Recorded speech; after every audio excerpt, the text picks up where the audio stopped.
So Colin, thank you very much for joining us. Thank you for being a guest. Yeah, thank you for having me. So I'm really excited to hear about your journey, your products, and the business that you co-run. What I'd like to do is start back at the beginning. So before the world of Salesforce and before Aprika was a business, what were you doing? What was your expertise or your career at that point? I think my first bit would be like, how long have you got? I wouldn't say my expertise lay anywhere. I was certainly a jack of all trades. I think my mum often said to me, I think you're training to be a careers advisor because you're trying to get experience in so many different industries. But I started off in a finance department. Probably going to surprise you, but I became a chef. I was a bricklayer. I was a truck driver. I then kind of realized that I think to kind of get anywhere where I wanted to go was going to take a bit more focus. So I actually put myself through night school to get my degree. And during that time, I was working for a handheld computer manufacturer. So during that time, I taught myself to code, and so I had a few different jobs within that business. So I was a project manager, I was a business analyst, and then on graduating, I moved into marketing. So actually, I then sort of like probably for the next 5 or 6 years really focused in on marketing in a few different industries. Spent a lot of time in automotive. So I was working for Audi and Alfa Romeo, and then I got into, so I became the digital marketing manager for a non-profit, so looking after all of their website and tech stack, and that's ultimately how I got into Salesforce in that role. Okay, so they implemented Salesforce, or they were already using it when you joined the business? No, they weren't using anything. So back in, I think it was 2004, I went out to one of the remits of that role was to get a CRM system for the business. So I went out to tender, went through due diligence, and the top two, the top two that came out from that process, one was obviously Salesforce, and the other one was an on-premise solution. That was probably the #1 CRM system at the time, and I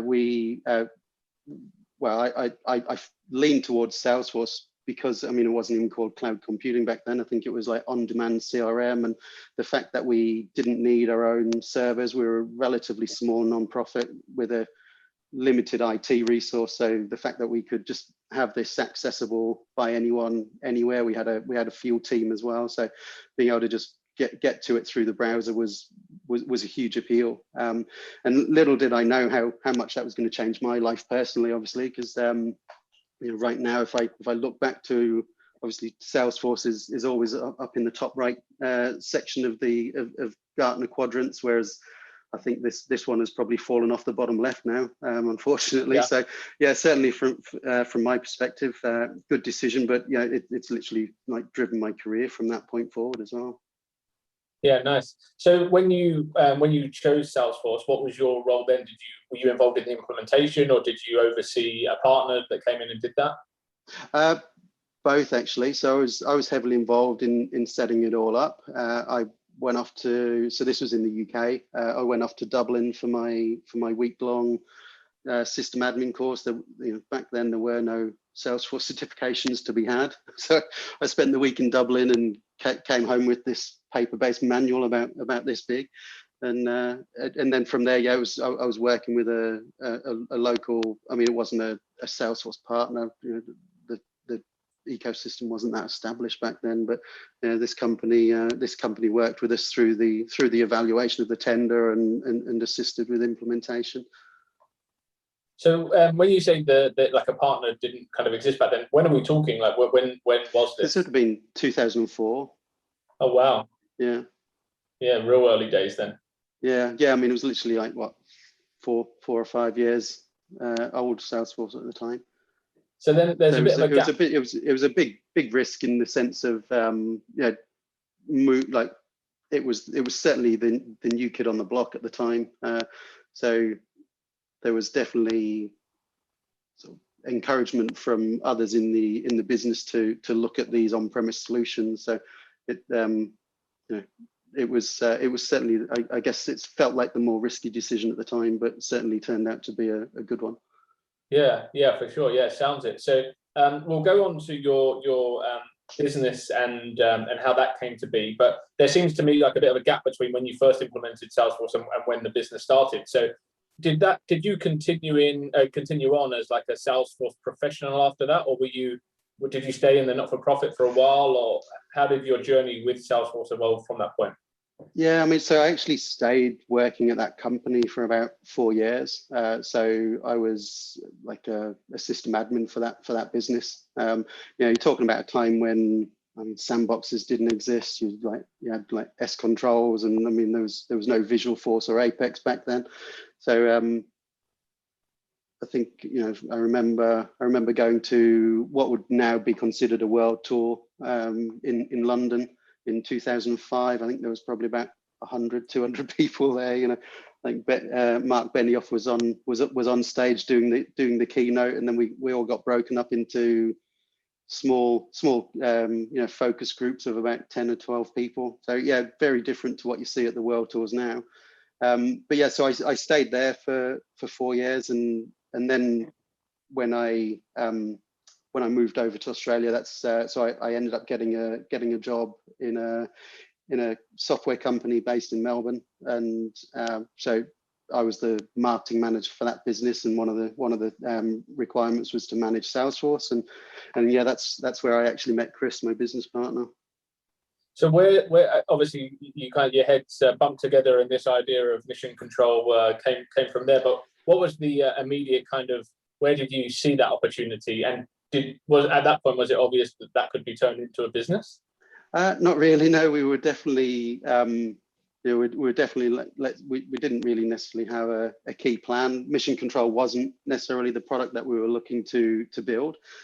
Chris and I obviously just hit it off at this company where we were working, and we both liked the idea of running our own business. And yeah, honestly, the main reason was we were both keen surfers, and we loved the idea of having some recurring revenue that might allow us to go out surfing a bit more frequently. So as to say, like, mission control wasn't even necessarily the plan. So the idea was that we were going to start this company up and build some apps on the AppExchange. Obviously, both Chris and I had been involved at that point. We'd both had about 8 years of experience with Salesforce at that time. So it was never a question of where are we going to build the product. It was more a question of what are we going to build. So we actually, our first product in Telemail. So that's a simple tool that just lets you send reports and dashboards to non-Salesforce users. So we built that really early on. I think it was up on the AppExchange maybe within about 6 months. But really to pay the bills, we started consulting. So we sourced a few implementation projects of our own. And that really was the catalyst to then becoming a Salesforce partner. And upon becoming a certified partner, the floodgates just opened. Really, we were constantly getting new prospects coming to us from Salesforce, and this is really what drove the need for what is now mission control. So we just got super busy delivering implementation projects. We needed something to keep on top of all of that. And probably now, maybe it's probably about 16, 17 years ago, I'd put together an Excel spreadsheet that I could populate a list of tasks, and that would color code some other cells to make it look like a Gantt chart. So I just grabbed that spreadsheet and built out 3 or 4 custom objects in our own org. So we used that for about 12 months, and that's where mission control came from. So in our spare time, we kept adding new features to it over that 12-month period. So it's like, okay, well, it doesn't do this, but obviously we've got the skill set to make that happen. So in between client projects, we would just add additional functionality to it. And then I think it was about 12 months in, I said to Chris, this is looking pretty good. We should get it on the AppExchange. And yes, I think it was like July 2012, we listed mission control. Wow. So yeah, just kind of by accident, that it became a product that was useful and something that you could market as more than just something for you and Chris to use. So just before I go into scaling a product, yourself and Chris, do you have similar skill sets or different skill sets? Similar and different, I guess. It's I think we always and this was, I guess, a benefit and potentially a curse of scaling, but we were fortunate that between the two of us, we were able to do everything the business needed. You know, I always describe that I was probably 20% technical, 80% business. Chris was 80% technical, 20% business. So our skill set just complemented each other. We kind of blended in the middle, and but we were able to, between the two of us, we were able to do like every facet of running the business. So it meant we didn't have to bring it in. It's not like we were a couple of founders with this amazing idea and we had to go and get funding to then bring in people to do the work for us. We were able to actually develop the whole thing ourselves. So yeah, it was a very, very complementary relationship. And the early days, were the board meetings genuinely out in the surf? Yeah, yeah, they were. Yeah, I think we actually posted something on social media, but yeah, it was like a couple of us, just someone had taken a photo of the two of us walking out with our surfboards, and it was like, we made a joke about heading out to the boardroom. Yeah, nice. Yeah, it's a perfect joke. Eh? Yeah. Right. So how do you go from having an idea, so you built this product for you and Chris to both use internally, to then switching gears and saying, right, now we're going to expand this and we're going to offer it at scale to however many customers are going to sign up? Like, how do you switch gears with that and get something ready for the potential of it being kind of used by the mass market? I mean, ultimately, we literally did just stay. So going back to having launched Mission Control on the AppExchange, we were still primarily a consulting partner. So we were maturing as a consulting professional services business. So we were challenging the system. We were challenging Mission Control ourselves. We're like, as we matured, we're like, right, we need to be knowing these metrics, or we want to expand what it can do to allow us to do X, Y, or Z.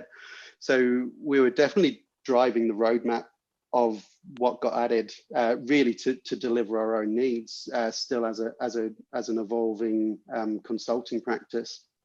And then from obviously, I think fast forward another 5 years, we reached a point with product revenue where we're like, okay, well, let's shut the doors on consulting and purely focus in on the product. So I think we've been in that position now for about 4 years. And so during that time and going forward, we've really obviously, we drive a lot of the roadmap from what we want to do. And even now, obviously, we're still adding functionality to allow us to run our own business on the product. So, as well as all of the professional services automation functionality it has in there, we've evolved it to allow us to manage like the product roadmap and the development cycle of our software. So you certainly, we certainly encourage our customers to give us feedback as well. So we're factoring all of that in, and but yeah, really driving the core of the product has come from what we needed it to do. Yeah, I guess that's a massive advantage for anyone building a product if they can actually use it themselves and test it every day through putting new challenges its way. I guess that's probably the ideal business scenario, right?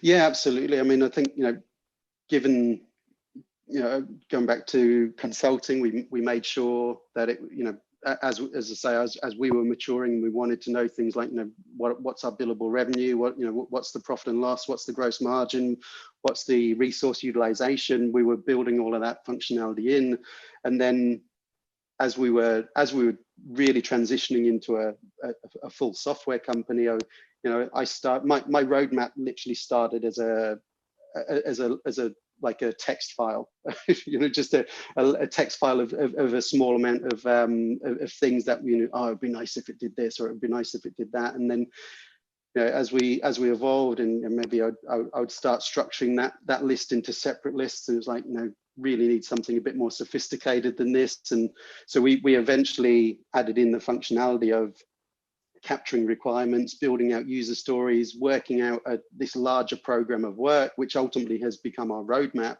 So then you're taking those requirements and you're allocating them into individual releases.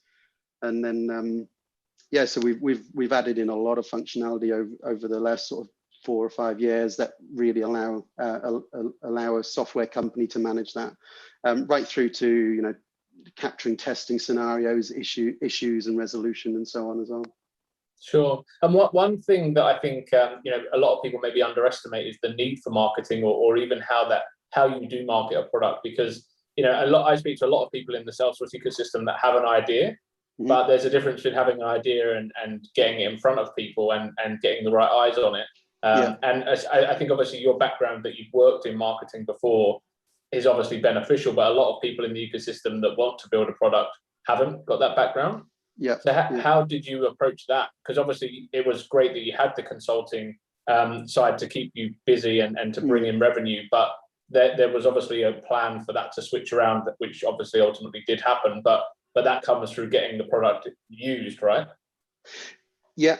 I mean, I can't underestimate, I certainly can't overstate how important the AppExchange has been for us in that, really.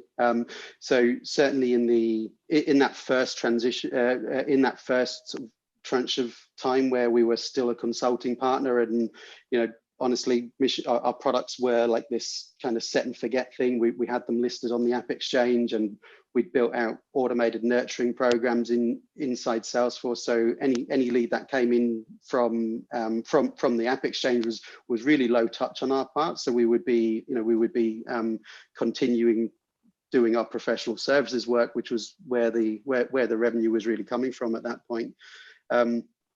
So yeah, the AppExchange has been huge for us, and then obviously transitioning away from professional services means that we've been able to mature again as a software company, really driving other channels. So obviously we've been a bit hamstrung over the last 18 months, like anyone else, with with COVID. So certainly face-to-face events have dropped off, but so we were a huge supporter of the dreaming events out in the community.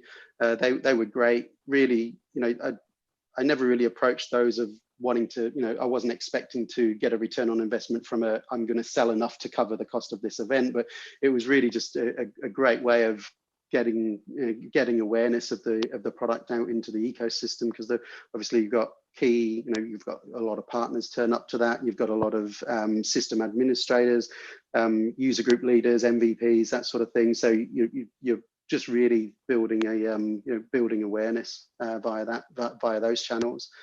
And then honestly, in the last 18 months, obviously, we got back to sort of March last year, and I think like most people, it was like, okay, well, our plans are going to have to change around what we what we're looking to achieve this year. So we really just doubled down on content and like webinars and so on. So that's really where we've spent a lot of time in the last 18 months, just building out good quality content on the website for people. So mixture of product and thought leadership content, really. Because it's I think having an amazing product is one thing, but it doesn't, it has to get into the right channels and to the right people. Otherwise, some great products out there just don't succeed because of that. And I think that's one thing that a lot of people just don't know, because that's not their area of expertise, as in they don't know what the right channels are, and they don't know the value of going to like a Down Under Dreaming event, because they've never been before, and sometimes they look at the price and think, like, maybe not so much Down Under Dreaming because that's cheaper than going to a world tour, right, and having a booth. But people are scared by the outlay because they don't know what they're going to get back. But you can't really put a value on all of that face time. Correct. Yeah. Correct.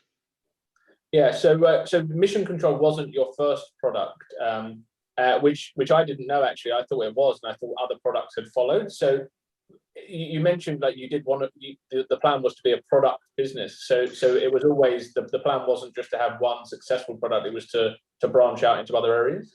Yeah, I think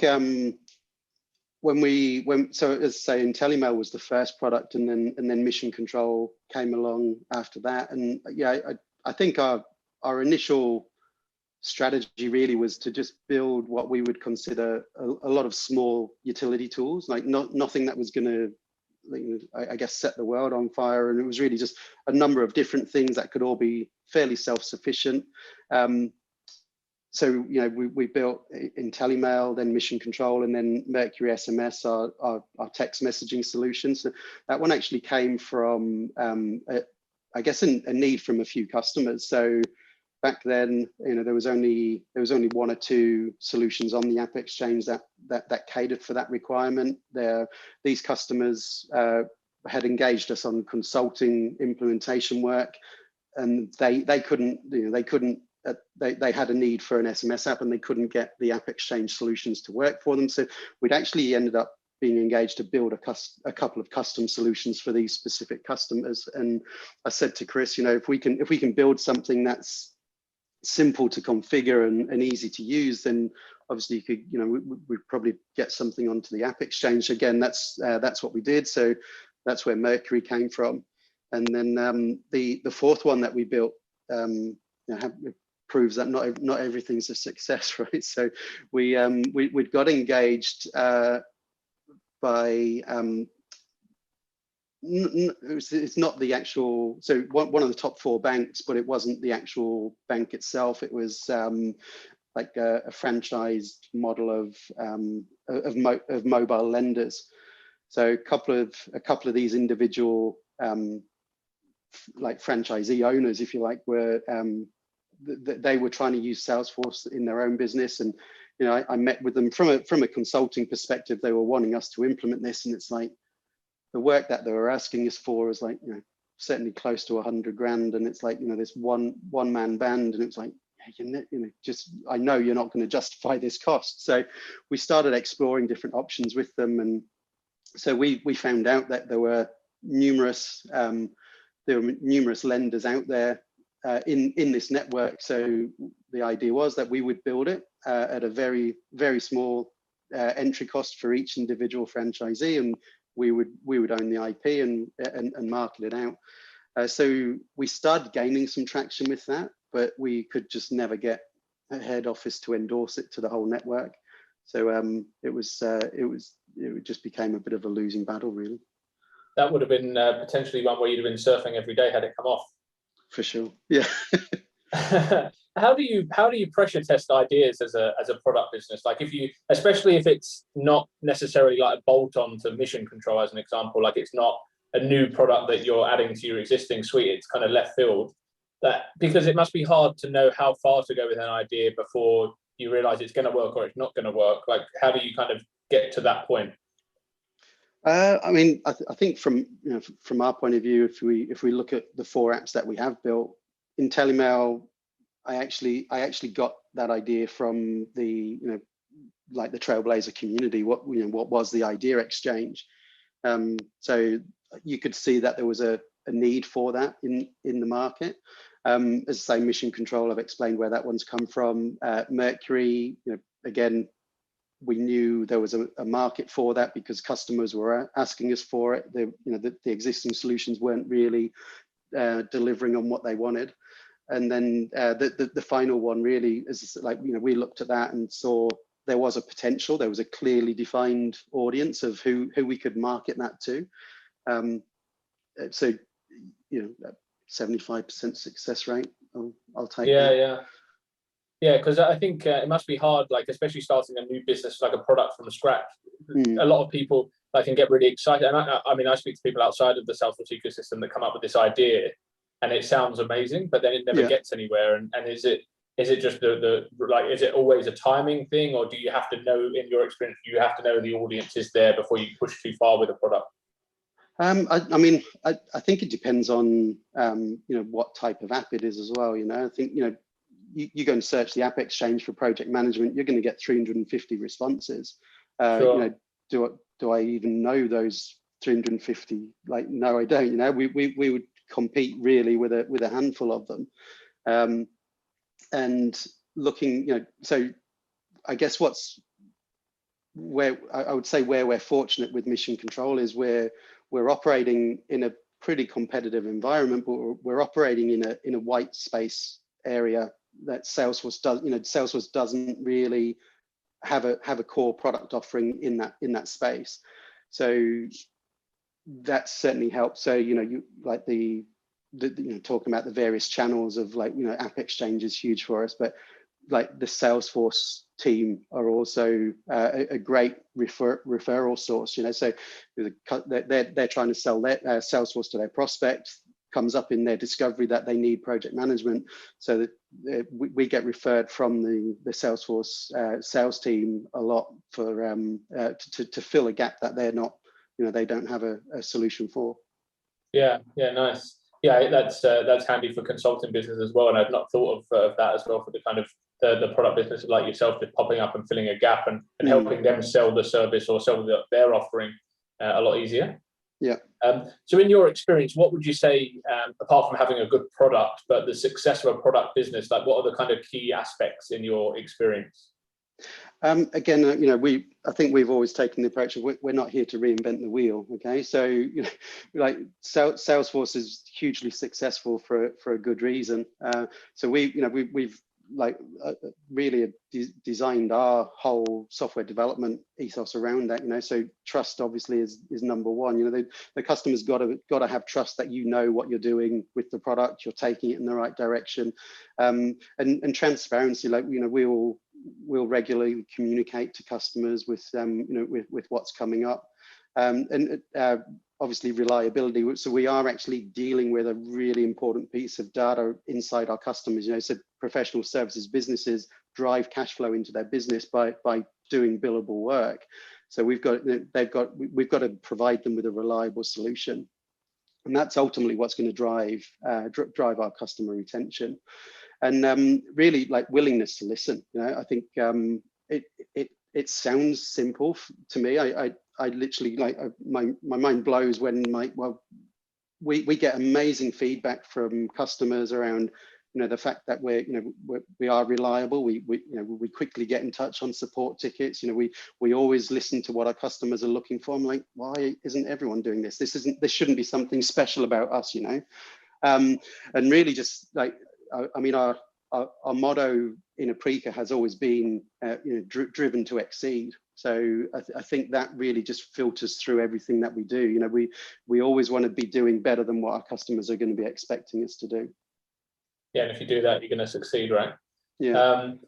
So over the years, so you started off doing product and consulting, and obviously since you've moved to being 100% product, how has your role changed as the business has grown? Well, good news. I am wearing less hats these days. I think I guess the biggest bittersweet change I've had is, so as mentioned earlier, like, there was always this 80-20 complement between Chris and I. So the bittersweet moment was seeing the work that my physical coding was getting replaced, but it was getting replaced with some amazing new features. So it felt weird to see my own sort of fingerprints disappearing, but as I say, it was sweetened by the fact that the product was just becoming bigger and better. And I often joke about looking at what we launched with in 2012. I was like, man, how did we ever convince anyone to buy the product back then when I see what it's capable of doing now? But yeah, I mean, like, literally, I guess my role as a CEO of a pretty small SaaS business, there are ultimately many hats to wear. So just having the ability to just shift gear and 1 minute be dealing with customer support, 1 minute dealing with strategic business decisions or like product direction. So I think certainly what excites me the most is driving the product roadmap and speaking with customers around what they want to see in it. Yeah, nice. Yeah, it's it must be a strange feeling, like, because it was your baby right at the beginning, and it still is. But your like you said, your fingerprints are less and less kind of involved in that. But looking back at the original product, there's that saying, right, that if you aren't embarrassed by your first product, then you release too late. Do you? Yeah. Is that true? Absolutely, yeah. Honestly, I think back to it now, and I mean, just so much improvement has been put into the product. Yeah, nice. So I know you've discussed that, you've touched on the community. I know you were heavily involved in the Down Under Dream in Melbourne events, and what have been some of your kind of I guess proudest or like most enjoyable, I would say, experiences having been heavily involved in the ecosystem? I think like friendships has to be number one, really. It just doesn't feel like work, honestly. So like I think it's, again, Salesforce have done an amazing job at emphasizing the importance of giving back, and being able to, for an ecosystem that has personally given me so much, being able to give something back as well is great. I mean, yeah, certainly the friendships that we've built over the years. Lacey being one of them, for example. I remember meeting Lacey probably 2010, and we're still such close friends, and so many others as well. And I think the benefit obviously is having spent time over in the US as well. You just got such close friends in any user group in the world, really. It's an amazing ecosystem to be involved with.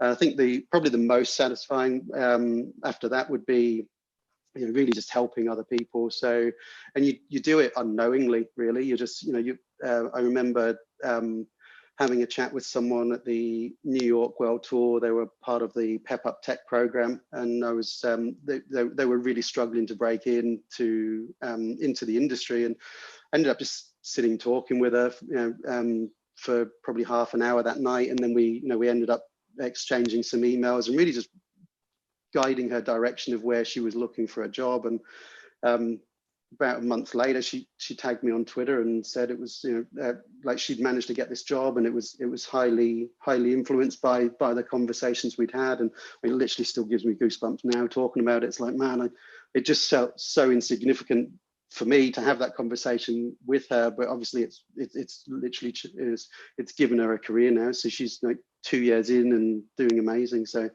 that's maybe your mum was right. You should have been a career advisor. Right. You've gone full circle. Yeah. But and what, I guess you have been involved in this ecosystem for a long time. So what continues to excite you about the world of Salesforce, running your business? Like what is kind of exciting you to keep doing what you're doing? Just our own product, honestly. I think it blows my mind that where we are now has come from a spreadsheet I put together in my spare time like 16, 17 years ago. And we're just so just what we've got to do with the product as well. I generally will always have a 2 to 3 year roadmap of the main strategic direction of the product. And yeah, just so I do all of the initial solution architecture and design of the product. So that I could do that 24 hours a day. That's what excites me the most, for sure. Yeah, nice. Well, thank you so much. I've really enjoyed hearing the journey and hearing kind of some of your advice on what's made your business a success. And if anyone does want to reach out and just pick your brains or ask any questions, where are you found? I'm happy for you to hand out my email. You can get me on LinkedIn or Twitter as well. Aprika_Colin is my Twitter handle. Perfect. Well, thank you so much, and all the best for the success that is still to come as well. Yeah, thanks, Ben. Thank you.